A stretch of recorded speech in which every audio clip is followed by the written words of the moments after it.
When you understand that, okay, maybe I don't need to use my parents' way of behaving. I can use my own.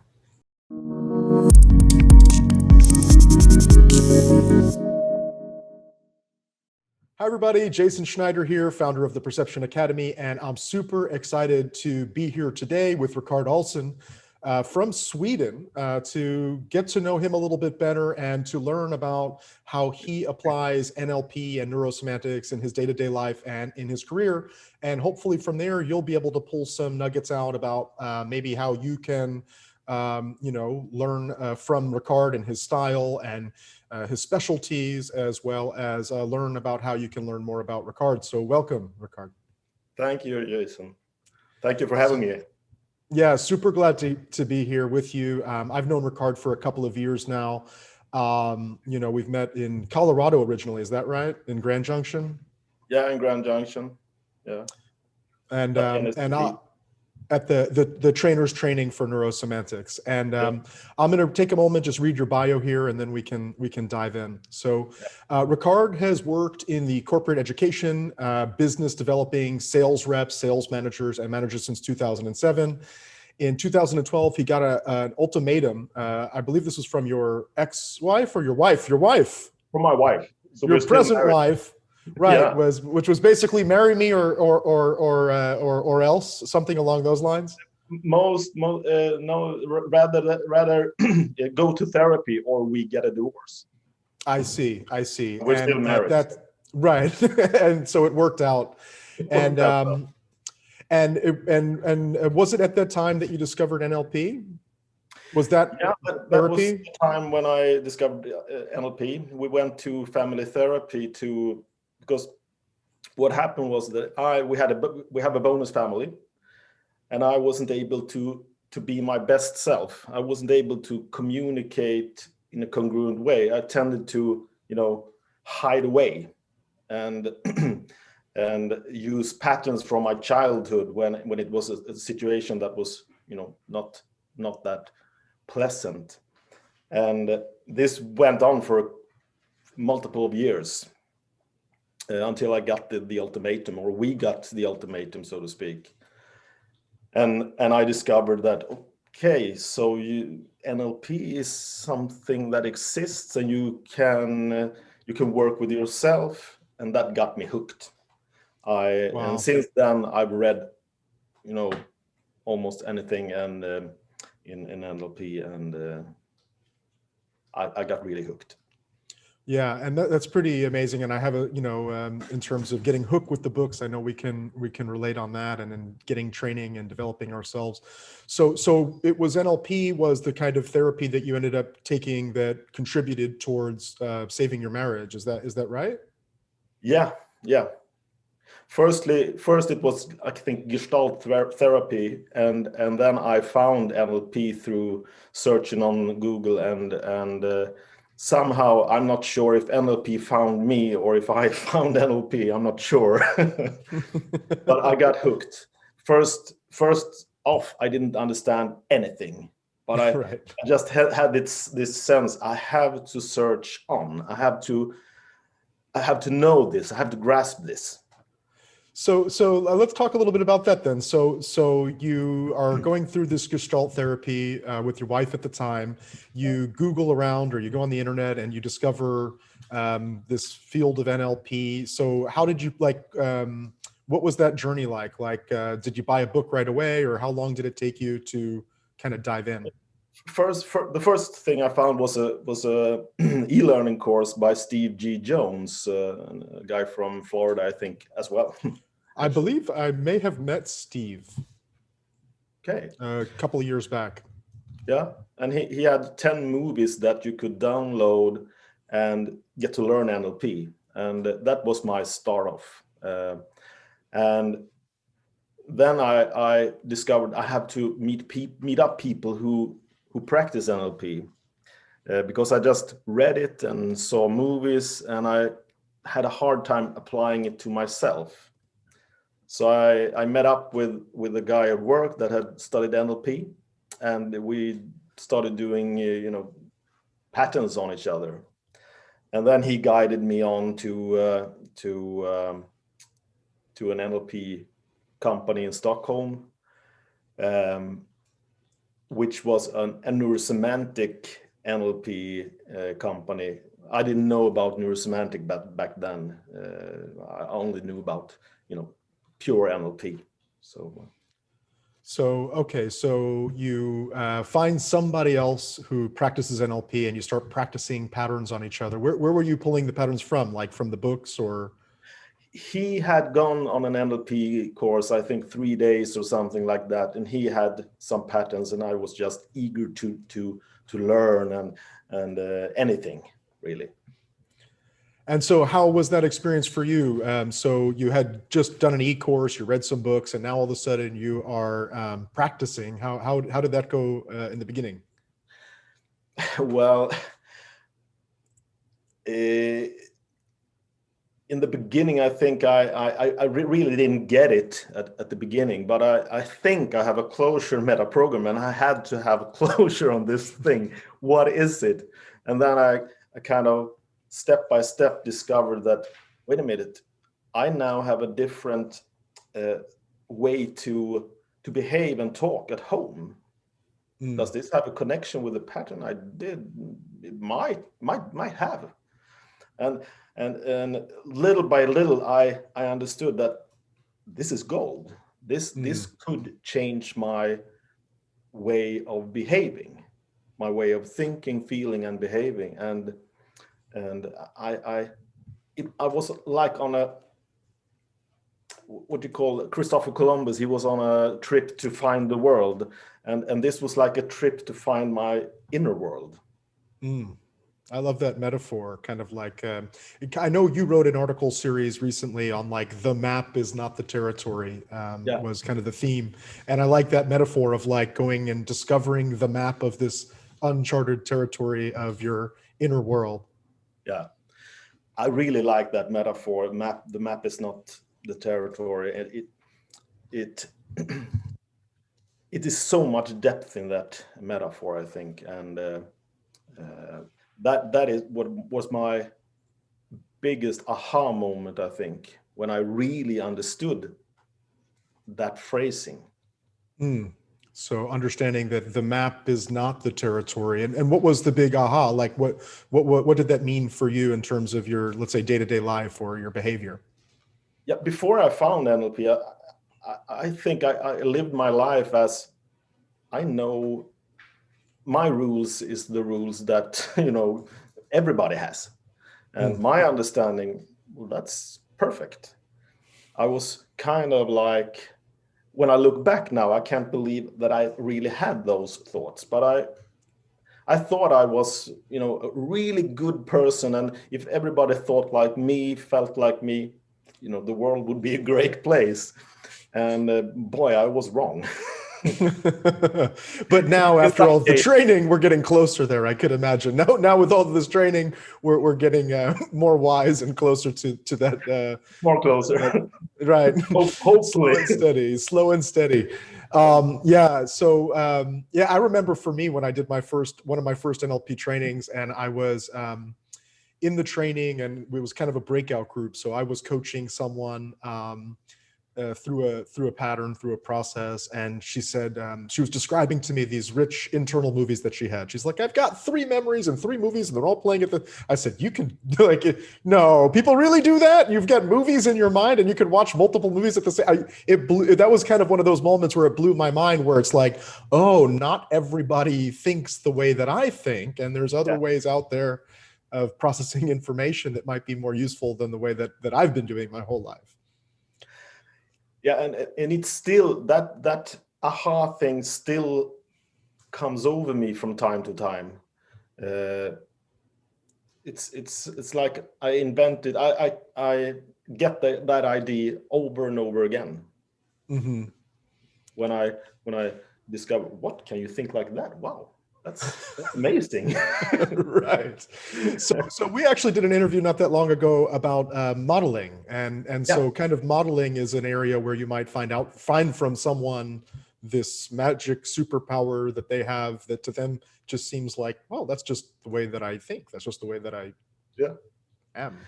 Yeah, and that's an adventure to model, and I think that's the core of NLP as well, to discover another person's map of the world and a specific area, and really, wow, that's amazing. So when you first found NLP, you were really focusing on what I imagine is improving yourself and improving your relationship.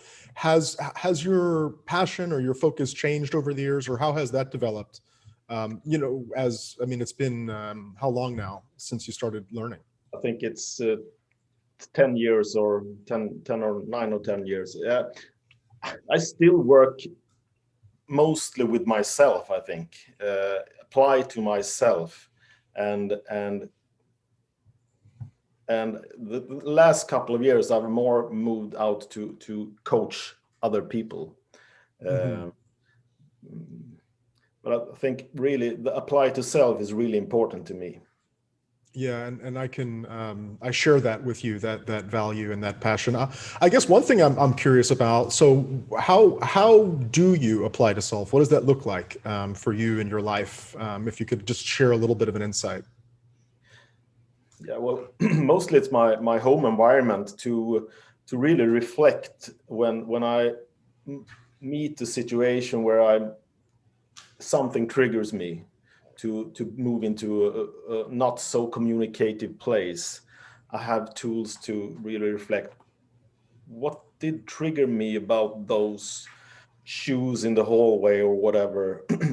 How come I moved into this place where I can't communicate? What did happen? I can really reflect on myself and take a meta perspective on myself, so to speak, to be on the fly on the wall and see myself.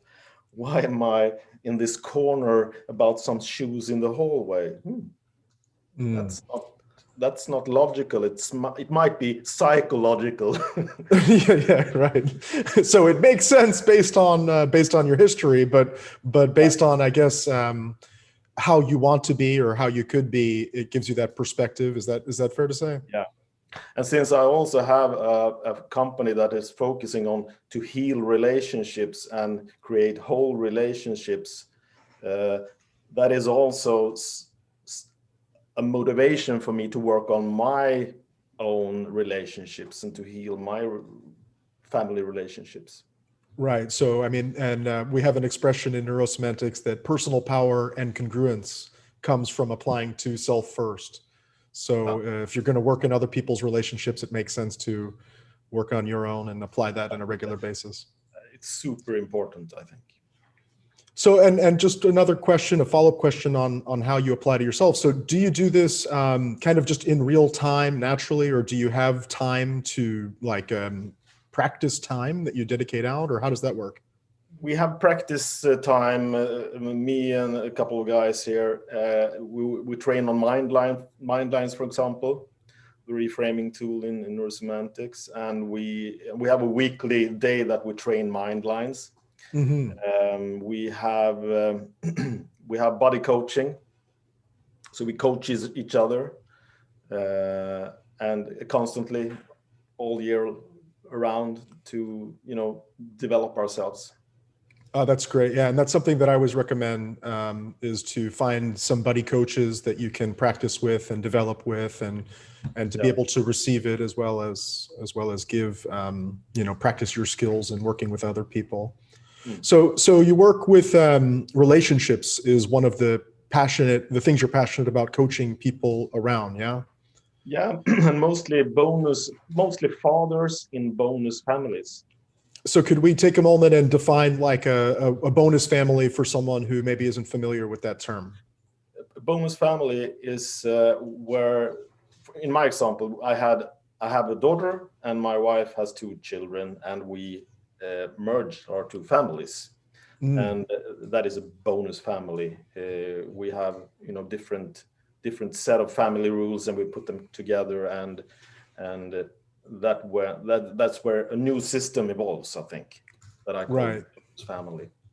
Interesting. So right. So you've got like two two families with different cultures in a way, and now you've got to bring these together to merge into a family system. Is that Yeah. Yeah, that what was happened to me. That I didn't know about that. It's a family system, and at all, I didn't think about it. But now I know so much more after reading Virginia Satir and NLP and Neuro-Semantics, that the system has so many components, and when you merge two families, it has even more components.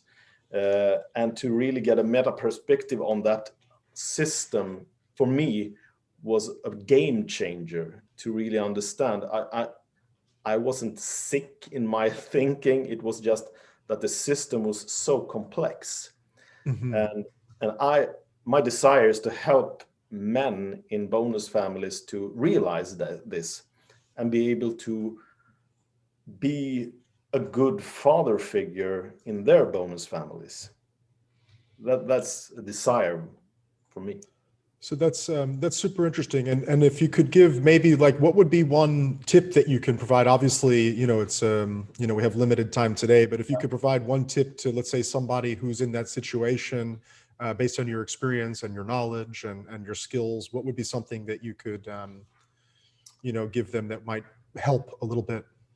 Yeah, maybe one tip would be to take a piece of paper and just plot in the system, the different components, and just get a meta perspective, a fly on the wall perspective on the components in your system. It could be, mm-hmm. It's not just the 5 of you or whatever. It's the exes, it's the grandparents, it's the mm-hmm. It might be religion involved here. It might be alcoholism or psychic diseases or whatever influences the behavior patterns in the system will be a component in the system. And just to see that complexity, I think, could be one way to understand, wow, this is complex.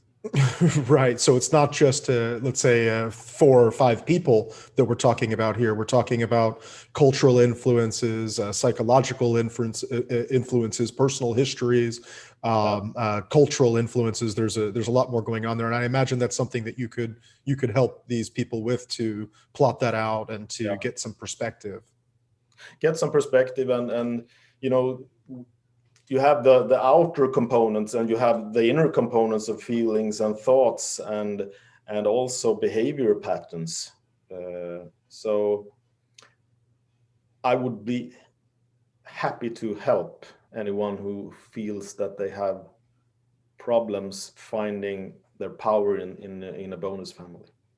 Yeah, and I could just I could only imagine how for someone who's not necessarily trained or experienced with these tools and skills, how that could be a very complex situation to try to figure out how to navigate and not just get stuck on our default programs, but to start to step outside of ourselves and look from different perspectives. Yeah. So I'm curious, you mentioned to me earlier that you did some, you're really fascinated with, from Virginia Satir, the family map. Yeah. And is that what we're talking about here? Could you explain a little bit about family map and how you would use that? Yeah, the family map, I'm right now writing a book. I hope it's going to be a book. It's about, you see my family map, by the way, behind me. Right. This is my great grandfathers. I'm from the north in Sweden, so this is a part of my family map. And how I use a family map is to figure out how did these 2 persons communicate? Do you have any clues? How did they solve problems? How did they communicate under pressure? And what did get transferred to their son, maybe, that is my father? And how did the family map influence my map of the world? So looking at generational almost communication patterns, emotional patterns, and seeing how that influences somebody today. And I should say that the family map is one thing. The most important thing, I think, is my own map with memories and values and decisions and thought patterns and so on. But they come from somewhere. They are influenced from somewhere. And sometimes when in a bonus family, often you take the communication patterns from your parents and you play that out. And that's often there where the bounces get. Where you bounce, where you don't, maybe you solve problems in a certain way by screaming in my family, but in my wife's family, screaming is forbidden. That's a clash. Oh, right. I could imagine. When you understand that, okay, maybe I don't need to use my parents' way of behaving. I can use my own. So this is a really, really fascinating stuff. We're getting towards the end of our interview today, and I'd be honored to have you back on later on, and we could maybe go a little bit deeper into these subjects here. If somebody wants to learn more about you, where can they find you? I'm going to share a link around the video here, but where could they find you? Helarelationer.se. All right, so I'm going to type that out for all of the non-Swedish speakers. I'll type that out around here, and you can just click the link on that one. Any final words that you'd like to share with anybody watching today? Well, what should that be? Take care out there.